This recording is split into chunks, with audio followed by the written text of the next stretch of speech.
Hello everybody, and welcome to my first blue heater to video. Since the release of Silent Snow Peaks, many players have struggled with which weapons to choose, or where to distribute their stats. Since the addition of beta, many new players are also confused on which races to pick. In this video I'll show you which races are best to pick, and how to build your weapons and stats around them. Firstly, races. If you have already selected a race, please fast forward the video to the build instructions. Each race serves its own niche, and it's important to know that selecting a race does not fully determine what build you use and how you perform in game. For starters, Enlightened is one of the best races for mages. However, it can be used for other weapons as well. If you are interested in consistently using your abilities and dealing high amounts of burst damage, Enlightened is the best race to use. Next, Demon.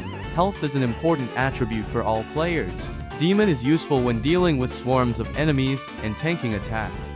While using Demon, a mix of physical and ranged attacks help to utilize the extra health each kill gives. Use Scythe to take advantage of this effect.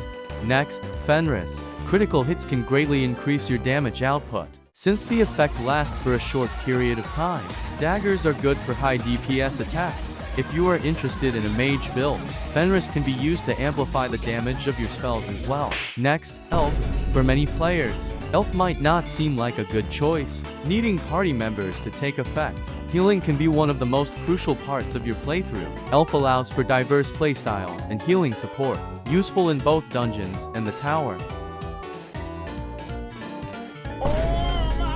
With the wide selection of support and healing moves, Elf can be useful outside of your initial playthrough. Next, Nekarata and Lapin.